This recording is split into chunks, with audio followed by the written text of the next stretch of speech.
Hey everyone, how's it going? Hope you are doing well. Today's vlog is extremely fascinating in the sense that there is literally nothing that I'm doing today that I can show you on camera. And so we're gonna do something a little bit different today. You guys saw in the last vlog, if you watched it, that I did a French collaboration with Kyle Marshall, right? Another YouTuber who happens to live in my city. And when we did that collaboration, Kyle and I, we had a conversation for about 8, 9, 10 minutes, which I never actually posted on YouTube.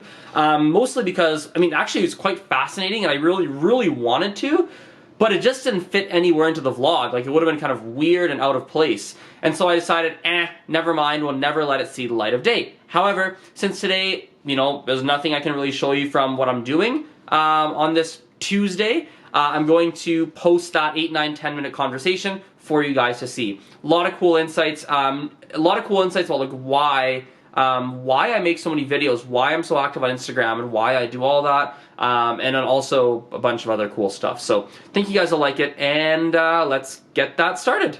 I asked whether or not YouTube was just for fun, or is it something? Oh, no, it's pure work. Yeah, it's pure work. So for me, YouTube is, YouTube, Instagram, and Snapchat, everything is just purely, it's purely work and purely all about languages. Everything's languages. Yeah. I think you have such a great little niche kind of moving around you. Like, have you seen your subscribers kind of go Everything. I'm not really overly worried about it. And I don't really. Obviously, I want the numbers to go up. Yeah. I don't think it's my major focus because I don't think that. I don't rely on my audience for income. That's the big thing. Right. That's the big thing. I don't rely on them for income. For me, it's more like I'm gonna put daily videos, daily pictures on Instagram, daily videos on Instagram, daily stuff on Facebook, daily stuff on Snapchat. When there's new platforms, I'm gonna download them, I'm gonna play with them. I'll just be everywhere. That's a good idea. It's good not to be in just one spot. Do collaborations, do things like that. That can be half my life, because I work 60, 70 hours a week. Right. So when you do that, you can say, hey, 30 hours is for all this stuff. And I don't need income from it today. Right. I don't need it, right?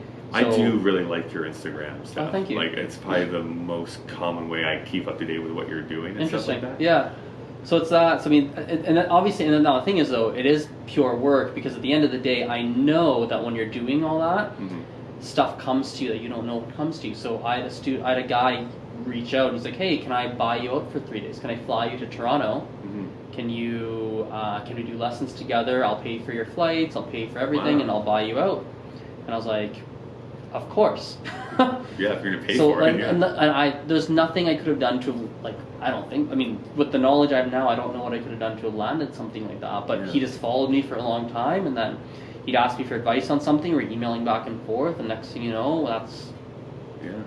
So it's more stuff like that. So like, it's 20, 30 hours a week doing that, and then the rest is actually on, like spreadsheets and like figuring out how can I make money this month and today and next week, and so it's kind of balancing like big picture stuff and like day to day, like, I need to eat. Right. Yeah. So. But no, it's pure work. I really like it. I enjoy it, hence why I buy the camera. Right. Why I like editing. I think it's fun. I watch all my own videos. I think it's fun. Like, that's right. I'll be like, yeah, I'm gonna watch this. Nice job. I'm like, it's like a self-esteem booster to watch my own stuff. That's amazing. Yeah. I feel like people fall into two different categories. There are people that are like, yeah, I create something good, and it's like, I never want to see this video ever again. I used to not want to see my stuff because I didn't like to see what it looked like.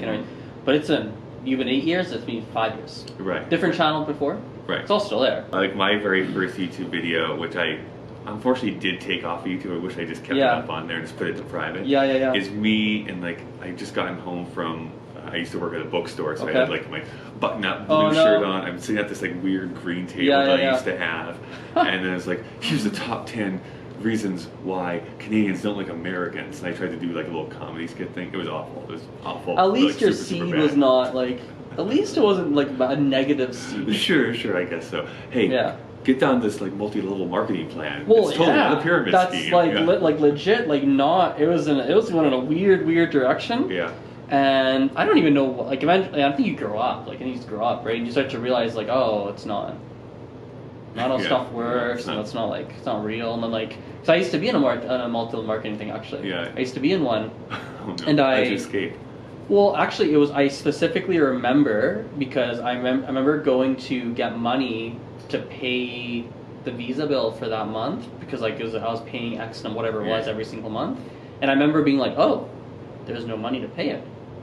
Now, I had money in savings to pay it, so I was able to pay it. But it was like a wake-up call, like, oh, and it wasn't that long in. It was only 6 months or so. It was like 4 or 5. I don't remember the exact time. Yeah. I remember thinking like, oh, this is not okay. And then I stopped doing that. But even then, like I ran a window cleaning business, and I remember thinking the first year, I was like, I'm gonna hire these window cleaners. I'm not gonna touch a window. It's gonna be like this passive thing. And it's a reality check when you're like, wow, you're working 18-hour days. You're cleaning every window with your one employee. You're like on the big ladders. You're like you like wake up at 6 a.m. You get home at 9:30, 10 p.m. and then you still do 2 hours, and you're like, ugh. So I think you grow up, right? You grow up. Yeah, you start to realize you're like, oh, things take work, things don't go, it's not all the time, it's this, it's that, you have to, it's not overnight, and then you start to realize, even now, like for me, it's like I used to think like, I'm this entrepreneur, and then I realized, actually, I don't think I am, because I think, and I'm curious for your thoughts, my definition of an entrepreneur is someone who has to work for themselves, because that's like their preference. And for me, like I'm more than open to work for someone else, like if I just find something, if it's in languages, I like it. Like I have a good boss, I'm paid well, there's like good job security, and my needs are met, I'm listened to, like, I could see myself, I could foresee myself doing that. I mean, I did work for other companies for years and years and years, until very, very recently. And so I think I agree with you. I think an entrepreneur needs to be that person who's like, no, I need to do this by myself. I definitely have that drive for a lot of it. I don't like being in a position where like, well, I can't do this thing I really want to do because I have to do this shift. So I get that, but if I had like flexibility, I guess because I'm more interested in like media and internet and that sort of stuff. Like if some random company said, "Hey, would you be like this spokesperson, or would you like to host this event?" I'm like, yeah, totally, absolutely. I'm your employee at this point, but I can still. But you still have you still have the freedom to be your own thing. I think we're similar. We're probably similar in that sense. I don't necessarily have to be the boss of what's going on, but I have to have a little bit of freedom within it. I think is what it comes down to. Maybe it's like I heard someone say this once, like entrepreneurial tendencies. Right. Like you're not like purebred. Like I need to work for myself. I need to be the top. Because I don't. Like, I've worked for a company before in the past too, and like, but I think it's just like the freedom, and I want that, and I think it's partly too because I find that I do sometimes my best work at really odd times of the day. Like I'm not like 9 to 5 every single day. Like I do the best stuff in the morning. Like no, like sometimes it is, and sometimes it's I'm gonna start this at 10:30 at night because I feel like doing it right now. Do you like working? I do, yeah. I like being somewhere and going somewhere and having a purpose of what it is. Right. I think I would be nuts if I didn't have something to do. Like if I won $1 billion tomorrow and was like, okay, you can retire and do stuff. Sure, I'm probably going to do that for the first few months, but then there would be something that I'd want